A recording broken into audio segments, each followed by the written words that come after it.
Hi everybody, welcome to another cooking episode with me. Today, it truly there's not a whole lot of cooking today. And I mean it. I know I said it every single time, right? You probably get so tired hearing me saying that. But today, I'm only gonna show you how to do two things. And okay, this is what we served at our restaurant and it's so super popular. And this sauce is called Kaffir lime curry sauce. What this is a sauce that have coconut milk in it, and we use some red curry and a bunch of secret ingredients. And it's so delicious. This is a dipping sauce, so you kind of don't want to cook with this. You can if you want, but season any dish first and just add this in at the end, or to top it off with this. But this is a really good sauce that we are going to do. Practically, all you have to do is this sauce can go over anything. As a matter of fact, I was doing gluten-free, dairy-free fried chicken, and my staff insisted that I should serve this sauce with the chicken. And at first I thought, no, I don't think so.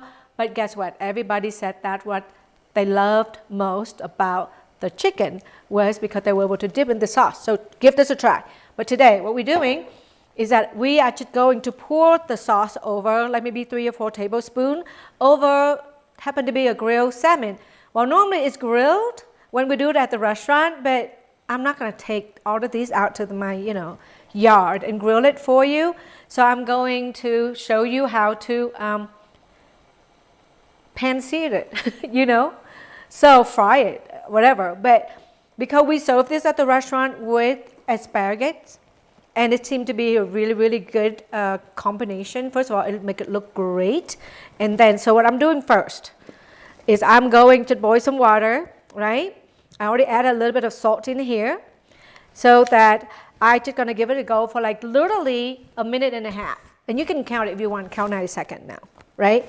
So because you want it to go ahead and just give us a really quick blanch.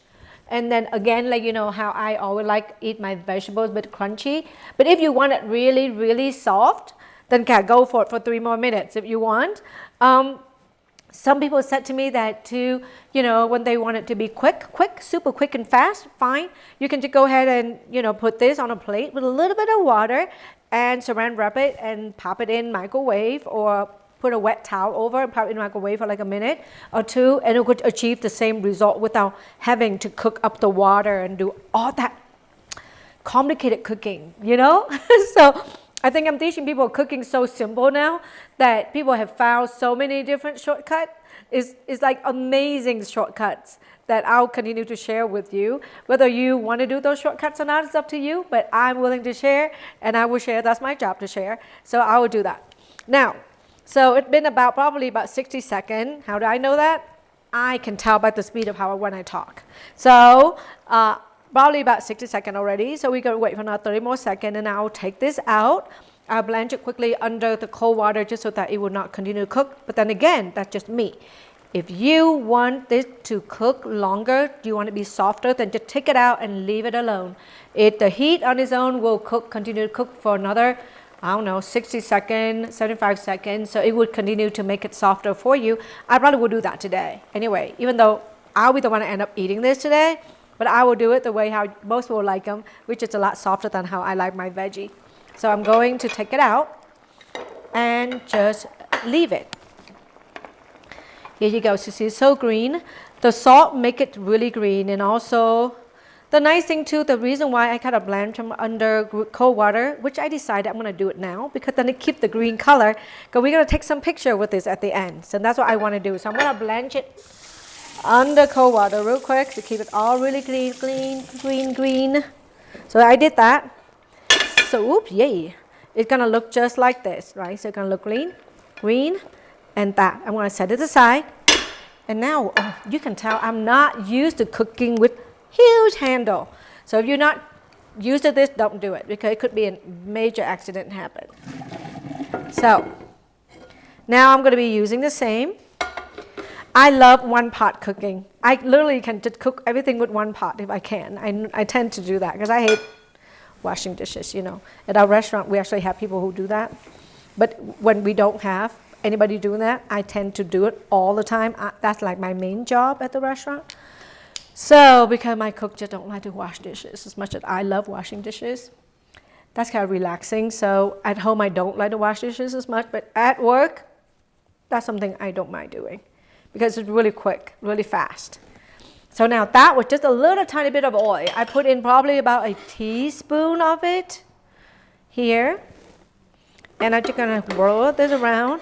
Again, I have never pan-seared salmon. I know many of you have. I have not. So I do pan-seared scallop or things like that at the restaurant, and the heat is just amazing. They're so fast. So I don't know yet how things gonna be. But now I'm gonna do it here with you. But what I'm gonna do, I actually have this tool. I've never used them before and don't have to go out and run out and buy them, okay? Because I think what it does is so that the oil doesn't splash all over the place. Really, I don't know how to work, but a lot of Asian kitchens have these. I bought them because I thought I'm Asian, so let me buy every Asian thing that I can see. I don't know. So, okay. So I'm going to put it in here, right? Put it down, the skin down, put it here. I just want to make sure that the oil doesn't go all over my countertop. It's going to take a long time to clean. So while we're waiting for that, what we want to do would be, if my calculation is correct, I have this on high, right? And this is going to be probably take about 2 minutes for it to sear on the bottom where I actually can peel the skin off. Now, there are people who like to have the skin on, and then you will take it off when you eat. It's all up to you, and I probably can leave the skin on today too if that's what we want to try. At the restaurant though, when we use on the grill, we practically just, like put it, and it's done one side for probably about like 2 minutes, and then we flip it, and we grab the skin and just kind of pull it off, and it actually just, just got pulled off like that really quickly. So we might do that today. So it all depends on how this all gonna work out.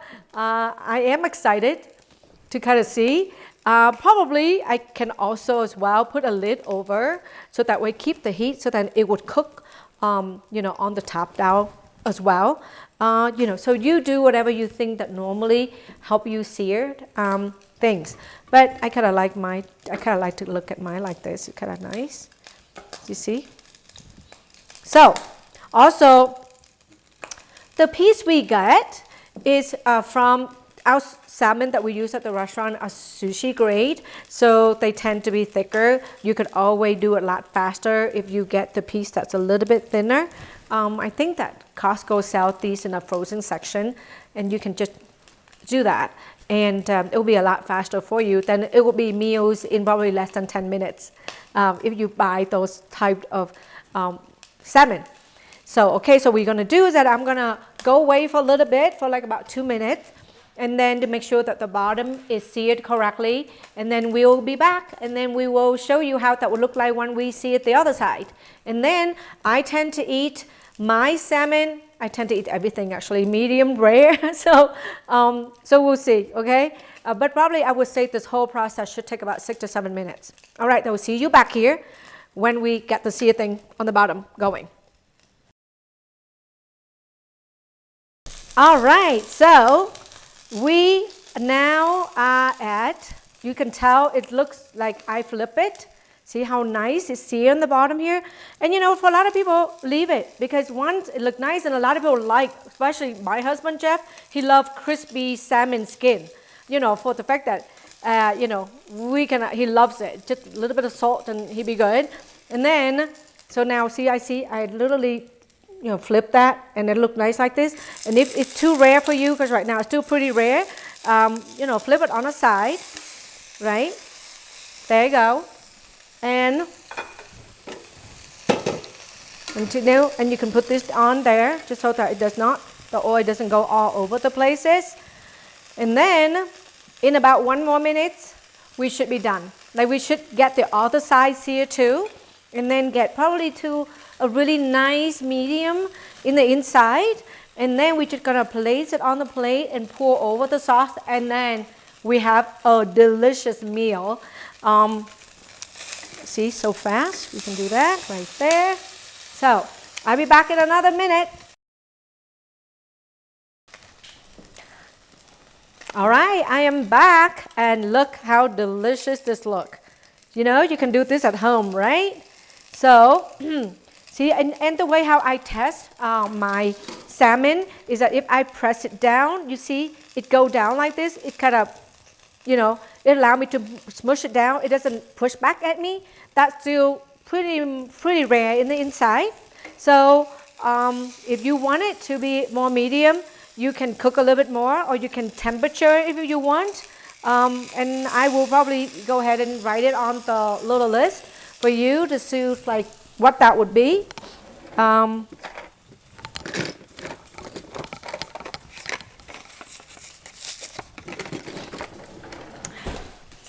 always have this at home too, so just to see what do we get in here. So normally for fish, I think you would try to get to like 145 or something if you want it to like to eat, you know, cooked fish. But remember, my salmon is from a sashimi, sushi grade salmon. So we normally eat them raw. So I'm actually at about 100 over here. So that's still pretty raw still. I might be a little bit more over here, more cooked over here. Again, you know, it's up to you how you want to cook, how you want to eat this. But for me, because this is a sushi grade salmon, it's perfect for me to have just a little bit of a red inside. So it's about 140 already on this side, so that's pretty good.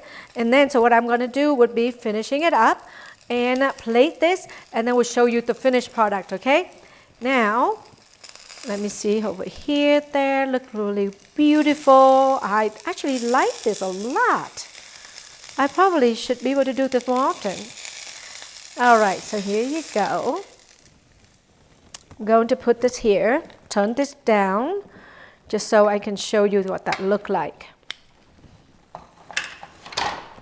I'll put this away.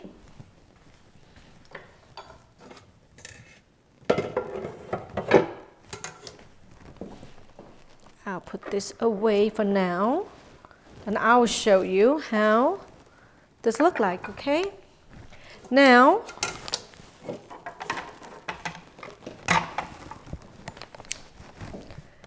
so I can actually serve it like this, right?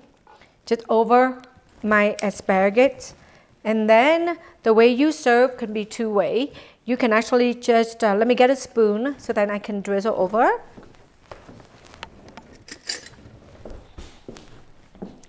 There. You can do this and you just drizzle the sauce over. And that's how you eat it. A lot of people want the sauce on the side, and that would be fine too. However you like to eat it, it's just that a word of warning, the sauce is really good. People said they could drink it. And I'm like, okay, don't. But yeah, for this whole piece, this is whole meal, you probably don't use that much sauce, because this is about 8 tablespoons, so you probably want to use half of it. But then again, if you love it so much, you can do whatever you want. So, but you can tell, these are really, really simple dish. I literally blanch the asparagus, which is not that much of a cooking. And then I just pan-sear this salmon. And if you have a grill at home, the grill blotter should take you a lot less time. Probably about 3 or 4 minutes to get done the whole thing, which is here. For pan-sear, I did take about 6 minutes total. And then the sauce, you can serve it cold if you want to pour it over right now. So hot food, gonna warm it up a little bit, or you're just gonna, you know, you can just go ahead and warm it up in the microwave and then to pour it over. So thank you so much for watching. And again, if you want to know what that sauce is, this is Kaffir lime curry sauce, and it's gluten-free. I believe gluten-free, soy-free, peanut-free, dairy-free. So the only thing that is not is that it does make with a little bit of a shrimp paste, like most of our curries are. So if you're vegan, this is not the sauce for you. I have something else though later on. All right, thank you so much for watching, and stay well, stay healthy, and I hope you cooked often. And if you have any questions, just go ahead and put a comment, question down the comment, and I will get back with you. Thank you so much, and I appreciate you watching. Have a wonderful day.